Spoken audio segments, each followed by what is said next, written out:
Property से जुड़ा हुआ कोई केस चल रहा हो, अदालत में कोई कार्रवाई चल रही हो, कोई अदालत की कार्रवाई चल रही हो और नहीं पूरी हो रही हो, तो भैरव, काल भैरव का स्मरण करना चाहिए। और भैरव मंदिर में भगवान शंकर का ही स्मरण कर कर जो पुष्प, चाहे वो लाल पुष्प हो चाहे श्वेत पुष्प हो, समर्पित करना चाहिए। जैसे विशुभ योग में किया गया सत्कर्म शुभ होता है। विशुभ योग कब आते हैं? शिव महापुराण में वर्णन किया गया है। गीता प्रेस की, गोरखपुर की गीता प्रेस शिव महापुराण की अगर किताब लेकर आएंगे तो उसमें पृष्ठ संख्या 44, पेज नंबर 44 पर विशुभ योग का वर्णन लिखा हुआ है। विशुभ योग 2 बार आता है। एक बार आएगा 21 मार्च को और दूसरी बार आता है 22 सितंबर। ये तो हो गई अंग्रेजी तारीख।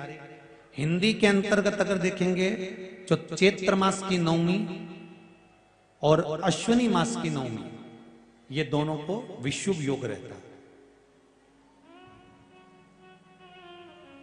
जिस नारी को 14 साल, 15 साल, 20 साल संतान नहीं हुई हो, 18 साल हो गए हों, 12 साल हो गए हों, 10 साल हो गए हों, संतान अगर गोदी में नहीं है, तो विशुभ योग के अंतर्गत बेलपत्री के पेड़ के नीचे शंकर जी के शिवलिंग की पूजन कर कर, खीर बनाकर शंकर जी को भोग लगाकर, किसी ब्राह्मणी को उस बेलपत्री के पेड़ के नीचे भोजन कराकर, खीर खिलाकर, उन्हीं से थोड़ा सा खीर का प्रसाद मांगकर, उसी बेलपत्री के पेड़ के नीचे पति पत्नी अगर वो प्रसाद को पा लेते हैं तो उनका गर्भ ठहर जाता है। ये विशुभ योग है। गीता प्रेस गोरखपुर की पृष्ठ संख्या 44। कई लोग नहीं तो फिर बाद में कहेंगे कि कहां से बोल दिया महाराज। इसलिए आजकल बोलने से पहले आप लोगों को पृष्ठ संख्या भी बता देते हैं कि इस किताब में से, इस जगह से, इस पुराण में से बोल। विशुभ योग 2 बार आता है। एक बार कब आएगा भैया? जम के बोलो जरा। आज कौन सा मार्च है? आज 13 मार्च है। अभी मार्च के महीने में आएगा। कितनी मार्च को? 21 मार्च को। और फिर आएगा 22 सितंबर। ये विशुभ योग मानिए।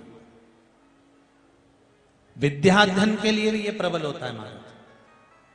जिसके शरीर में कहीं सफेद दाग पड़ गए हों या सफेद में कहीं शरीर में चर्म रोग हो गया हो, तो विशुभ योग के दिन का पूजन का भी प्रमाण वर्णन किया गया है। उसको करने के बाद 15 दिन के अंदर वो चमड़ी अपने असली रंग में आने लगती है। वो विशुभ योग के अंतर्गत होता है। वो भी विशुभ योग।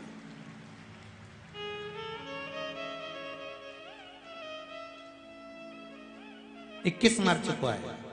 आप शिव आराधना करिए, शंकर का भजन करिए, स्मरण करिए। ये जीवन को सुख देंगे। शिव महापुराण की कथा कहते हैं,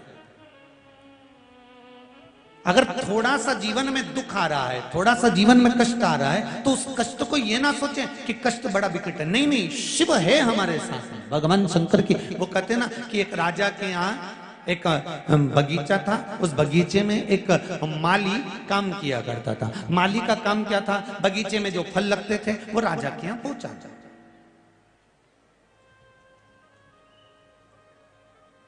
जो फल लग रहे हैं वो राजा के दरवाजे पर भेजना। आज माली